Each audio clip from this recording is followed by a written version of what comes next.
Assalamualaikum warahmatullahi wabarakatuh. Perkenalkan, nama saya Govin Aditya. Nama saya Anggita Aurelia Filani. Kenalkan, nama saya Amalia Nur Aini. Kenalkan, nama saya Siti Maryam. Di sini kami akan menjelaskan tentang sejarah dan juga perkembangan sistem pemerintahan negara India. Saya akan menjelaskan mengenai sejarah Republik India merupakan dua negara yang berada di kawasan Asia Selatan. Republik tersebut pernah berada di bawah kolonialisme Inggris. India merdeka pada tanggal 15 Agustus 1947 dengan nama resmi yaitu Republik India dan sistem pemerintahan berupa Republik Federal dengan presiden sebagai kepala negara dan perdana menteri sebagai kepala pemerintahan. Republik India merupakan negara dengan wilayah terluas di kawasan Asia Selatan serta berpenduduk lebih dari 1 miliar orang sehingga menjadikan sebagai negara dengan penduduk terbesar kedua di dunia dengan mayoritas beragama Hindu. Budaya Republik India ini juga penuh dengan integrasi dan keragaman budaya. Seperti budaya tradisional, India juga memiliki hierarki sosial dan relatif ketat. Sejak usia dini, anak-anak diajarkan peran dan tempat dalam masyarakat. Tradisi ini dibukukan dengan kepercayaan terhadap dewa-dewa yang dipercaya memegang peranan penting dan tidak terpisahkan dari kehidupan mereka. Selain itu juga, di India banyak terjadi pernikahan sebelum mereka berumur 18 tahun. Dan kata orang India, pernikahan dipandang sebagai ikatan seumur hidup dan syukurnya tingkat perceraian di India ini juga sangat rendah. Lalu juga ada dari budaya India yang juga yang sangat terkenal, dari musik India, arsitektur India, lalu di India juga memiliki industri film, lalu ada sastra lisan. Dan yang terakhir yaitu pakaian tradisional bervariasi dari satu daerah ke daerah lainnya di India. Sekian penjelasan ringkasan tentang Republik India dan akan dilanjutkan pembahasan tentang sistem pemerintahan Republik India. Kita akan melanjutkan pembahasan dari sejarah Republik India ke sistem pemerintahan Republik India. Sistem pemerintahan Republik India adalah sistem parlementer, di mana negara dipimpin oleh presiden dan kepala pemerintahannya dipimpin oleh Perdana Menteri. Sistem pemerintahan Republik India terbagi menjadi 3 komponen. Pertama, eksekutif, legislatif, dan yudikatif. Dalam lembaga eksekutif dipimpin oleh presiden langsung, baik dalam penjalanannya, baik secara langsung maupun jabatan-jabatan yang di bawahnya. Yang dimaksud dalam jabatan di bawahnya, dalam lembaga eksekutif, Perdana Menteri bisa menjadi orang yang akan menjalankan sistem ini dalam kepala pemerintahan. Dalam lembaga eksekutif, di kepala pemerintahan, Perdana Menteri dipilih langsung oleh rakyat dan masa jabatannya adalah 5 tahun di satu periode. Dan dalam badan yudikatif langsung dipimpin oleh Mahkamah Agung. Mahkamah Agung di setiap Republik India terdapat 21 pengadilan tertinggi di setiap wilayahnya. Dan pada badan legislatif langsung dipimpin oleh Raja Sabha. Raja Sabha adalah majelis tertinggi yang di dalamnya terdapat 250 anggota yang diajukan oleh legislatif di 12 wilayah di Republik India. Untuk sistem pemerintahan Republik India, mungkin hanya itu yang bisa saya sampaikan dalam sistem pemerintahan Republik India, dan akan dilanjutkan mengenai sistem politik Republik India. Saya akan menjelaskan mengenai sistem politik di Republik India. Seperti yang kita tahu, Republik India menganut sistem politik demokrasi parlementer yang diatur oleh rakyat, baik secara langsung maupun melalui perwakilannya yang dipilih di tingkat pusat sampai di negara bagiannya. Dimulai pada tahun 1951, India mulai membentuk negara bagian berdasarkan kesamaan bahasa yang digunakan pada masyarakatnya, seperti pada orang-orang di wilayah Telugu.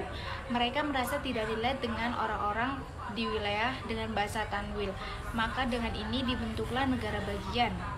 Dalam mengatur hubungan antara pemerintah pusat dan pemerintah negara bagian, sistem politik India mencakup berbagai perwakilan dari partai politik yang berbeda yang bertanggung jawab untuk mewakili masyarakat India. Konstitusi India juga mengatur kedaulatan kekuasaan dan hubungan antara pemerintah pusat dan negara bagian. Negara bagian memilih hak untuk mengatur kepentingan internal mereka dengan membuat undang-undang dan pemungutan pajak serta mengatur kebijakan perwakilan mereka di parlemen India. Nah, berbicara mengenai partai, Republik India menganut sistem multi partai, yang saat ini terdapat ratusan partai politik yang terdaftar pada Komisi Pemilihan Umum di India. Nah, 7 di antara partai paling populer di antaranya yaitu: yang pertama ada dari Kongres Nasional India, yang kedua ada Partai Bharatiya Janata, yang ketiga ada partai dari Partai Bahujan Samaj, yang keempat Partai Komunis India, kelima Partai Komunis Marxis, keenam Partai Kongres Nasional, dan terakhir Partai Rastriya Janata Dal. Pemilihan umum terakhir untuk Perdana Menteri yaitu pada tahun 2019, yang terpilih yaitu dari Narendra Modi yang berasal dari Partai Bharatiya Janata. Selain itu, sistem politik India juga melibatkan berbagai badan non-pemerintah. Badan-badan ini berfungsi sebagai wakil bagi masyarakat dan menyediakan dukungan untuk berbagai kepentingan publik. Badan-badan ini juga berperan dalam mempromosikan dan mengawasi pelaksanaan undang-undang yang berlaku di dalam pemerintahan India. Selain itu, badan-badan ini juga terdaftar di lembaga hukum dan diawasi langsung oleh pemerintah India. Contohnya seperti lembaga Greenpeace dan UNICEF.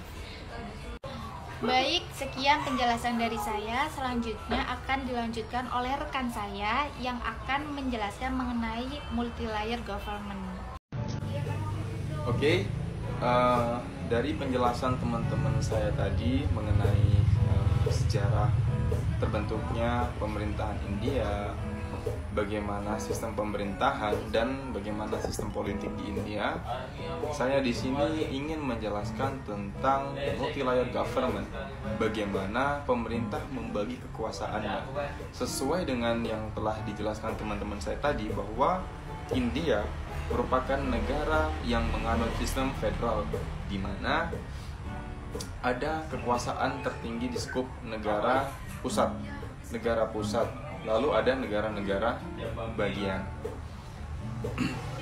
Ada kedudukan tertinggi di sistem pemerintahan pusat, yaitu administrasi dan legislasi, di mana itu merupakan wewenang tertinggi dari pemerintahan pusat. Sedangkan negara-negara bagian itu memiliki wewenang yang sangat kecil.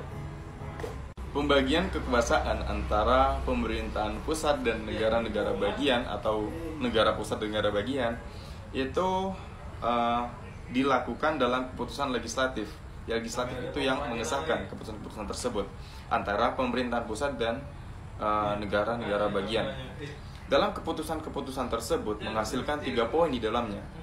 Yang pertama, pembagian kekuasaan pemerintah pusat. Yang kedua, pembagian kekuasaan di negara bagian. Dan yang ketiga adalah pembagian kekuasaan yang dilakukan secara serentak antara pemerintahan pusat dan negara bagian. Untuk yang kekuasaan pemerintah pusat itu memiliki wewenang seperti pertahanan negara, kepentingan luar negeri, perbankan, komunikasi, dan mata uang. Yang intinya, wewenang daripada pemerintahan negara ini, skup pusat ini, itu memiliki skup yang sangat luas, seperti politik luar negeri, perdagangan, dan segala macam. Untuk kekuasaan negara bagian, itu wewenangnya adalah seperti polisi, perdagangan, pertanian, irigasi, dan hanya negara bagianlah yang membuat undang-undang di negara itu tersebut dan hukum-hukumnya. Untuk negara pemerintahan pusat itu tidak bisa membuat perundang-undangan, melainkan hanya pemerintah negara bagian saja yang membuat perundang-undangan. Yang ketiga adalah kekuasaan serentak, di mana pemerintah pusat dan negara bagian itu sama-sama menjalankan kepentingan bersama gitu, bekerja sama antara pemerintah pusat dan negara bagian, seperti pendidikan, terus lingkungan, sumber daya alam, dan pernikahan. Mungkin itu saja yang dapat kami sampaikan mengenai sejarah dan juga sistem pemerintahan Republik India. Harapannya apa yang telah kita sampaikan menjadi ilmu yang bermanfaat untuk kalian semuanya dan juga terutama untuk diri kita sendiri. Dari kami, Assalamualaikum warahmatullahi wabarakatuh.